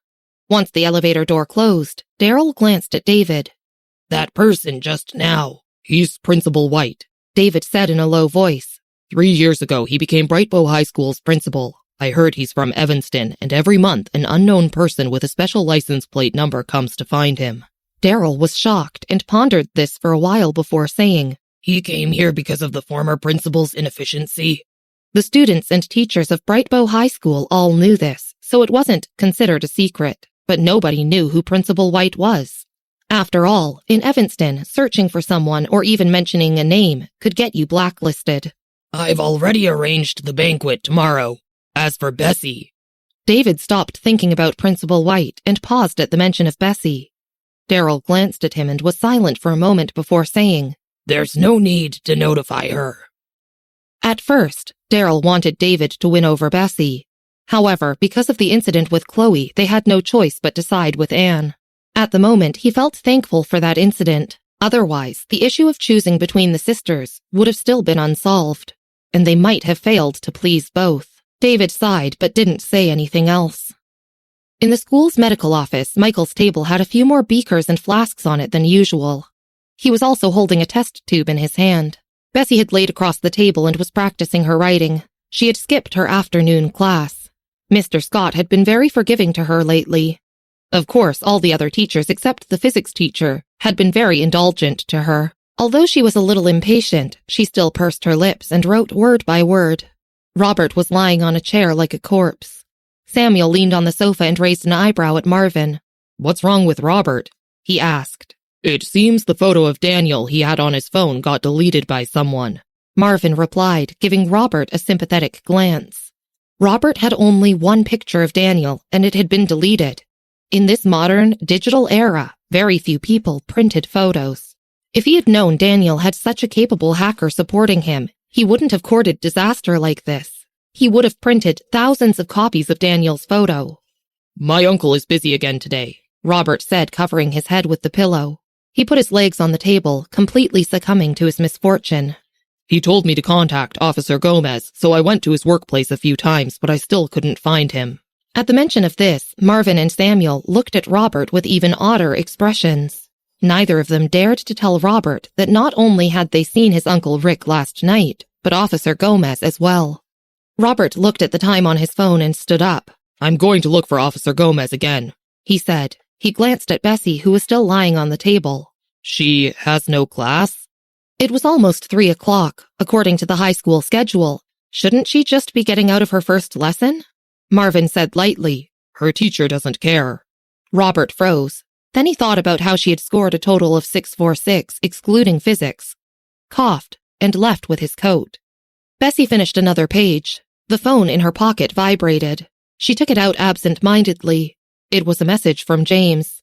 She raised her hand and threw her pen onto the table. Bessy leaned back in the chair and called him immediately, her voice low. Dad? James sounded very happy and spoke in a rather loud voice. Bessy, I just got to Chicago. Come out with me tomorrow after school. I'll treat you to a good meal. Bessy flipped through her copybook and raised an eyebrow. Why did you come here so suddenly? The Smith family invited us, so I came with your grandma and the others. James paused and then said a little cautiously. And your brother, too. If you don't want to see him, I won't bring him along. Bessy closed the book, rubbed her temples, and thought for a while. Where are you now? We just got off the bus at the bus station. James answered in a loud voice. The Smith family's car is driving us to the hotel. He had sent her a message the moment he got off the bus. Bessy glanced at Michael, who was looking at something under a microscope. She stood up, took 2 steps to the side, and whispered, Which hotel? James told her the hotel's name. Coincidentally, it was the same hotel where Mr. Grint and Daniel were staying. Bessy still had several things to ask Daniel, so she said, Okay, wait there. I'll come find you. Half an hour later, she was at the Madison International Hotel, a 5-star hotel in Chicago. It was owned by the World Poker Tour. It was a first-class place in terms of confidentiality.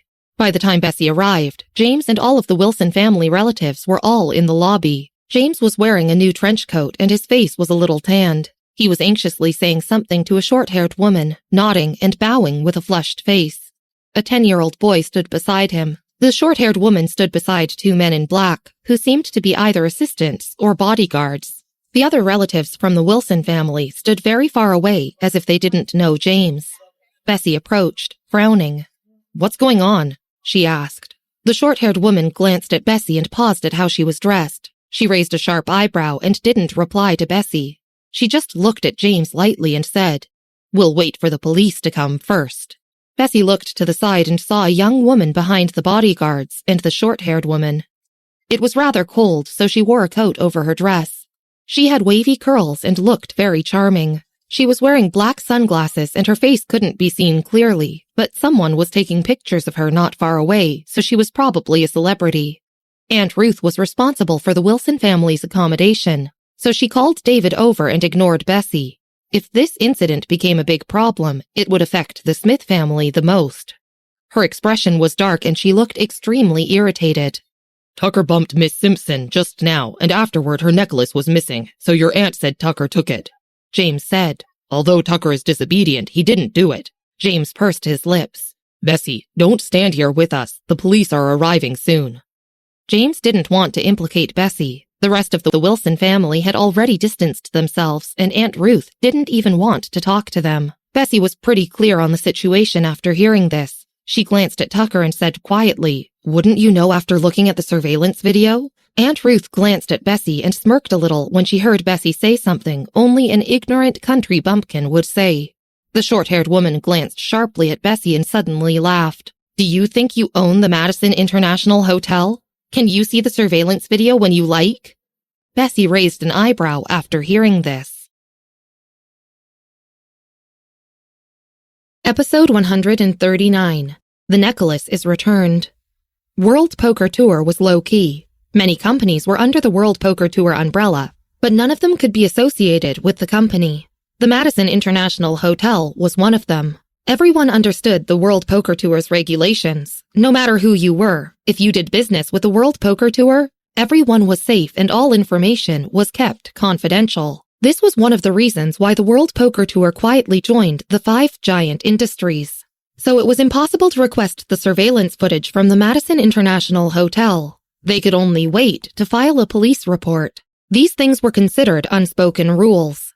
This is why the short-haired woman had spoken mockingly after hearing Bessy mention the surveillance video. Aunt Ruth had already called David and concisely explained the situation to him. The woman wearing the sunglasses was someone of high status, so it was useless to call Grace. After hanging up the phone, Aunt Ruth looked impatiently at James and the others. Don't think that this place is the same as the other places. Do you think you can see the surveillance video if and when you like? The police are coming soon. We'll just wait until then, Aunt Ruth said. Then she went to negotiate with the short-haired woman. James bowed his head. He didn't know why the surveillance here could not be seen, but the way Aunt Ruth and the short-haired woman stared at him made him feel very uncomfortable. Bessy, don't worry about it. Tucker did not take it, James whispered. He's not that kind of kid. Bessy simply replied, okay, and then sent a message on her phone. I'm going upstairs to find a friend first, she said. Bessy tucked her phone into her pocket, ready to go upstairs and find Daniel. James desperately wanted her to leave, so he nodded quickly. Bessy turned and went towards the stairs. Tucker was avoiding looking at her, but came immediately when Bessy gestured with her head for him to follow her. Wait for me down here, Bessy told them. She then pointed at Tucker. There are too many people here. I'll bring him up first. The short-haired woman was focused on James and did not stop Bessy from taking Tucker away. The hotel only had one entrance, so he would not be able to slip away. Daniel had hung a Do Not Disturb sign on his room door, but Bessy simply ignored it. She knocked 3 times, anxious and dry-mouthed. Daniel got up from working on a pile of papers and opened the door. He didn't expect to see Bessy with a short person beside her, so he raised an eyebrow and asked, Who is this? My father's son, Bessy answered. She went straight in and squatted among the pile of papers. She reached out and turned over 2 papers. They were filled with a bunch of medical terms. Daniel nodded and didn't ask any more questions. Bessy knew her limits, so if she had brought someone here, it must have been someone trustworthy. Bessy asked Tucker to sit on the sofa and then picked up Daniel's computer. Did you discover anything? She asked. Daniel was staying in a suite with an exquisitely decorated living room. There was a floor-to-ceiling window on one side, and the overall style of the room was very European. Daniel rummaged inside a drawer and handed Tucker a rock about the size of a thumb. Hey kid, play with this. Tucker took it and played with it in the light shining through the window. His eyes were focused on the rock, and he didn't make a single sound. A little, Daniel replied to Bessy. He opened a bottle of water and leaned against the computer desk. There are a few things I don't know, though. You probably know that your grandma has radiation poisoning, right? The question is what caused it, but I can't find out. Daniel pointed to a row of numbers on the computer. I thought about it, and I want to apologize to you. This matter had nothing to do with your neighbor who repairs computers. He had misread her neighbor. Bessy leaned on the back of a chair and could not be bothered to reply. She flipped through her phone and opened the report that Michael had sent to her. Look at this. She handed the report to Daniel. Daniel closed the file on his computer with one hand and took the phone from Bessy with the other. At first, he just looked at it casually, but after reading the document, he suddenly sobered. Uranium? Americium? Daniel held the phone tightly in his hand. Who gave this to you? Michael, she replied. Daniel nodded, then took 2 steps forward and flipped through the mess to get to his machine. It should be fine if it was him. I think I'm close to figuring it out. He took out Bertha's report from last time and analyzed it again. Finally, he looked up at Bessy. There's no laboratory here, so it's too inconvenient for me. I need to go back to Evanston. Daniel had an impulsive temperament. Bessy stood up. When? Now. I have a flight at 7 o'clock. Daniel glanced at his watch and frowned. That dog is still looking for me, and he even has a picture of me on his phone. He doesn't have a picture of you anymore, Bessy said lightly. Don't worry, just leave. The phone in her pocket rang. It was James. He asked for Tucker to come down. Bessy thought the police had arrived, so she sent Tucker to James. Wait for me. I still have something to do. I'll come down after I'm done. She then helped Daniel hide his information. She received a call from Officer Gomez just as she entered Daniel's bedroom. Bessy closed the door before answering the phone. You called just in time, she told Officer Gomez, watching Daniel pack his bags. Come over and help me deal with someone. The people after Daniel wanted to catch someone under her protection? Impossible. Downstairs in the lobby, they were still waiting for the police. David and Grace arrived first. Take everyone else to their rooms for now, or they can stay in the lounge if they want, David instructed Grace as he rubbed his temple.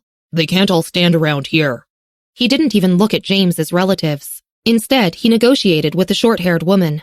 Everyone knew that the Smith family were the ones entertaining guests today, so they would lose face if the police were to get involved. The short-haired woman saw David and finally introduced herself. I'm Rihanna Simpson, Miss Victoria Simpson's manager. Miss Simpson's necklace is the Dream Heart, given to her by a sponsor. Its monetary value is simply too great. We have no choice but to detain them. The Dream Heart was a new diamond necklace. It was endorsed by Victoria. David's expression became more serious. I will take care of this. I hope it will be as soon as possible, the short-haired woman said lightly. Victoria was going to wear this necklace in Noah Hyber's new music video tomorrow. If you cannot find it, I will have to report it to the police. David's expression darkened even more. Noah Hyber was very well known in recent years. People from the age of 80 down to the kindergarteners all knew who he was. When he debuted, he did not do interviews and did not hype himself up. Instead, he focused only on his music, but inexplicably was still able to make himself famous. Victoria and her manager waited in the lobby. David turned back to Grace's relatives. The Madison International was a low-key luxury hotel, so the relatives were all nervous at being in such a place for the first time. Grace walked over to James with a dark expression. What the hell are you doing? She asked. If it were not for Anne personally inviting him, Grace would not have tolerated seeing her ex-husband. James's face flushed red. I already said it wasn't Tucker. One of Grace's relatives, who had always been mean, said disdainfully, Who else could it be? This Tucker is just like your eldest daughter, skipping classes every day. He's a little bandit who gets into fights with his schoolmates even at such a young age. I heard that he's been suspended by the school. Grace's face was tight. Tucker looked over at the relative. How dare you say this in front of her? She froze and suddenly flushed with agitation. Say this in front of Bessy? Why? Because she was a lunatic? James, look at your son's attitude. The relative immediately turned to James and complained. How could you still insist that he didn't do it? Grace's relatives were noisy and had no limits to their rudeness. David had never dealt with this kind of person before, so he rubbed his aching head and then went to the lounge to wait for Anne and Daryl. It wasn't convenient for him to take responsibility for James's son. Today's banquet had been specially arranged according to Anne's wishes. Anne's situation in Evanston had already stabilized. She was going back to Brightbow High School today to settle the formalities. So the Smith family had arranged for the Wilson family's relatives to come to Chicago today. Daryl now placed great importance on Anne and had gone to pick her up personally. David didn't have to wait long before Anne arrived, but Daryl waited outside in the car. The two of them had heard about this incident on the road. Regardless of the truth behind it, this matter still had a great impact on Anne's banquet. Anne, I told you not to invite these messy and inappropriate people. They bring along a foul atmosphere. Just look at the trouble now, Aunt Ruth said. She was standing outside, too unconcerned to deal with the other relatives. This was starting to seem like a joke. Anne pursed her lips and felt like her pride had been torn apart. How could such a mess have happened before the banquet even started? It was as if everything was working against her. Mr. Anderson's students had also accompanied her, so she was afraid that they might laugh at her because of this.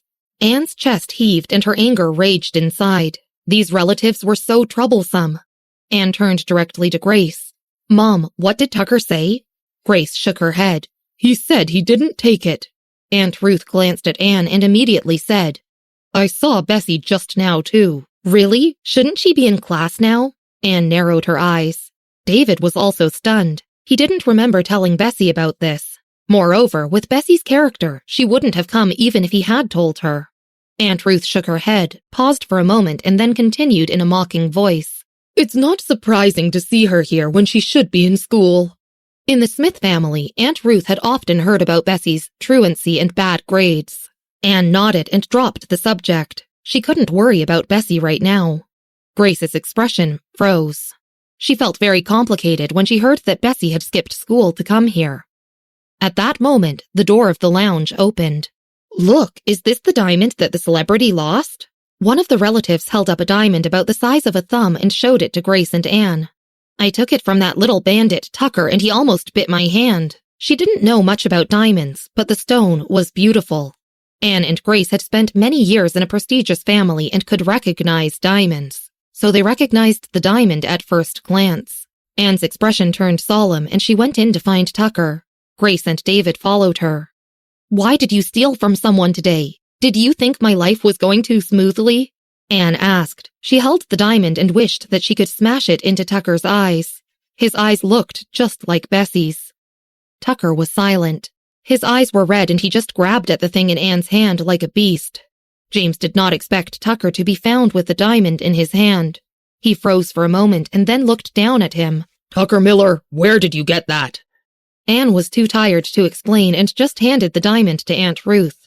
"Take this to Victoria. I'll go over later to apologize directly." "My new friend gave this to me." Tucker broke away from James with sudden strength and snatched the diamond away from Aunt Ruth with red eyes. The relative sneered loudly. "What new friend?" "My sister's new friend." Tucker put the diamond in his pocket and squeezed it tightly.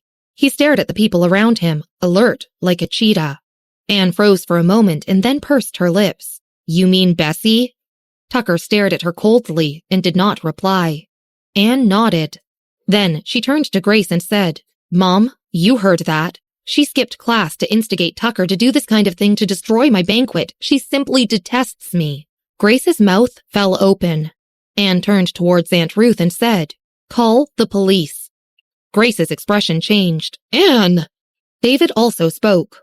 "Let it go since the diamond has been found. Let's settle this privately. Bessy wouldn't do this." Anne didn't expect these people to stand on Bessy's side, so she sneered. "She wouldn't? Then what's with Victoria's diamond? Could it possibly be Bessy's or her rogue friends?" Episode 140. The surveillance video is found. None of them had expected this incident to blow up like this. Grace wanted to say something, but after glancing at Anne, she couldn't figure out what Anne was thinking and decided to keep quiet. David paused. This was not Bessy's style. With her personality, she wouldn't do such a shameless thing even if she did want revenge. Instead, she would have attacked directly as she had with Stephen. "What's the situation?" Daryl asked. He had been waiting downstairs with 2 students who had come with Anne. He waited for a while and was afraid that something had gone wrong, so he had come up. David succinctly explained to Daryl about the diamond in Tucker's hands. Daryl frowned. David ignored Daryl's expression and started to say something. "Anne." But Daryl interrupted him directly. "Don't get involved with this matter," he said. Daryl had long seen through the war of the 2 sisters in the Miller family, and it did not matter if Anne continued to stir up trouble. "It probably has nothing to do with Bessy, but there's no escaping the situation now. So we can clear her name when the police come. You shouldn't say anything. What will Anne think if you take Bessy's side?" "So you don't think it was her?" David pursed his lips. Daryl said lightly, "That's not important." Daryl didn't want to talk to David about the situation anymore. "I will go to Miss Simpson," Daryl said. The Wilson family's relatives were all over the place. Daryl didn't want to stay long. Anne nodded and turned to Aunt Ruth. Aunt Ruth, follow him and ask Miss Simpson over. Then she glanced at James. Since David was present, she didn't greet him as father, and instead said with a stony expression, "You should call her down." She meant Bessy. James frowned and took a deep breath. "Bessy only came after the diamond had been lost, so what does this have to do with her?" "Ask her. For all I know, she instructed Tucker to do this ahead of time," Anne said, closing her eyes and trying to ignore James. She didn't know when James had started protecting Bessy so much. Grace took out her phone, thought about it for a moment, and approached James instead. "Tell her to come down. She will not answer my call." Not only did she refuse to answer the call, but ever since the last time they'd spoken, Bessy's phone was always busy when she called. She didn't seem to have been blacklisted, but she still couldn't get through to Bessy. "She will still have to come down when the police come," Grace whispered. At the same time upstairs, Daniel was finishing moving his stuff. "There's a car with the license plate 1111. It's Officer Gomez's special car and it's parked at the back door." Bessy closed the door and led Daniel through the staff entrance. Daniel put on a black scarf and said in a muffled voice, "Isn't the staff entrance locked?" The last time, when Robert had put his picture up in the square, he had wanted to take the staff entrance, but it had been locked. It was not that Daniel didn't have the means to unlock it, but there were too many surveillance cameras in the lobby, and the Madison International Hotel security guards would arrive before he could open it. As he spoke, Bessy pushed the door lightly, and it opened. Daniel pulled his scarf tighter and raised an eyebrow in surprise. "It's unlocked today?" The staff access to the Madison International Hotel was different from the public access. The back door was very small, and only a few people could go through it at a time. Bessy watched him get on the elevator and did not go down with him. Instead, she closed the staff entrance and went back into the hotel with his room card. She didn't expect to bump into Mr. Sampson in the elevator. Bessy paused. "Mr. Sampson, where are you going?" she asked. Mr. Sampson looked at Bessy with an inscrutable expression and said very respectfully in a low voice, "I'm going down to start the car. Mr. Grint has a banquet today." Not many people could persuade Mr. Grint to come to dinner, given his status. Bessy nodded and didn't ask further. She got off the elevator on Daniel's floor. As she stepped out of the elevator, she received a phone call from an unknown number. It was her aunt. A police car was parked outside of the Madison International Hotel. 3 minutes later, Bessy appeared in the lounge on the first floor. Her aunt was still taunting Tucker. When she saw Bessy, she suddenly quietened. James hadn't called her and was surprised to see Bessy. "Bessy, why are you here?" Bessy shook her head and watched as Tucker clutched something in his pocket. His head was bowed and his eyes were red. 2 people were taking notes next to them. Bessy lowered her eyebrows and asked Tucker, "What's the situation?" "Your brother stole someone else's diamond," her aunt said quietly. Other relatives also whispered, "They have brought shame to our family." Bessy reached out her hand. With a loud bang, she closed the door of the lounge. The sound was deafening. She turned to look at the relatives and licked her lips. "I asked Tucker," she said. Her relatives hadn't expected Bessy to behave like this in front of the policeman, so they were instantly scared and fell silent. Bessy turned to Tucker. "Tell me." Tucker looked up and said in a rather calm voice, "They said that I stole this, but my new friend gave it to me." Anne couldn't take it anymore. "Bessy, does the thing in Tucker's hand have anything to do with you?" Bessy smiled. "It belongs to my friend. You can think of it as a gift from me." Anne nodded and turned to David. She said angrily, "Dad, did you hear that?" The diamond did not look like something Bessy or her friend would have. The group of relatives heard what Bessy said and immediately muttered among themselves, "It has nothing to do with us." They couldn't wait to be 100 feet away from Bessy. They had heard from Anne that this diamond necklace was worth nearly $1 million. The punishment for stealing was 3 years in prison. Daryl and Aunt Ruth had already spoken to Victoria's manager and were walking over with her. "You can just give us the diamond back," Rihanna said. She knew about the Smith family and was rather polite to Daryl. "Victoria will not be coming forward. She's a public figure and it's not convenient for her to make a scene. The sponsor would be unhappy if they heard about this." She paused and looked at Daryl before saying lightly, "I just did not expect the Smith family to have such relatives." Daryl looked embarrassed and awkward. The 2 of them reached the lounge. Rihanna pushed open the door and went in. She ignored Bessy and James and went straight to Anne and David. "Where's Victoria's necklace? Are you still holding on to it?" Anne asked Tucker. "Aren't you afraid of embarrassing yourself?" James opened his mouth as if to speak. Bessy folded her arms and said very calmly to David, "This is your attitude?" Daryl was afraid David would say something, so he quickly said, "Bessy, let's just talk about the facts." The apparent facts were that Tucker had taken it. Daryl had no other choice. Anne would be alienated from the Smith family if he so much as showed suspicion towards her. Compared to Bessy, it was simply too easy to choose Anne. David pursed his lips and his heart sank. He had tried to improve his relationship with Bessy privately before, but they were still rather distant. Now that this had happened, improving their relationship was no longer a possibility. The two families would not rest until they broke off all connections. However, Bessy laughed and lifted her chin at Tucker. She said casually, "Give it to her." Tucker thought about it and took out the stone slowly. Her aunt grabbed it directly and handed it to Rihanna. "Look." Anne couldn't bear to watch and simply turned to the policeman beside her. "Please do what you have to do." Rihanna took the necklace and was surprised. "This is not Victoria's necklace." Victoria's Dream Heart was a new product of the Luxe Jewelry Company and was finely polished. The diamond was set on a delicate platinum necklace, but it was obvious that this stone had not been polished before. Anne was shocked. Then where's Victoria's necklace? Bessy was not surprised. At that moment, the manager of the hotel rushed in.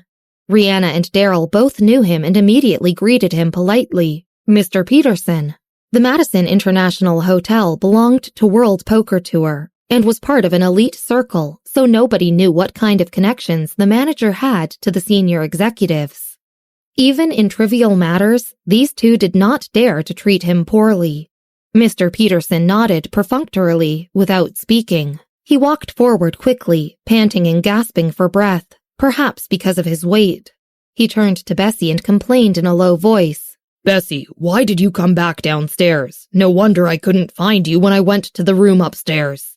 After a pause, he said, "This is the surveillance video you wanted." He reached out and passed her a tablet.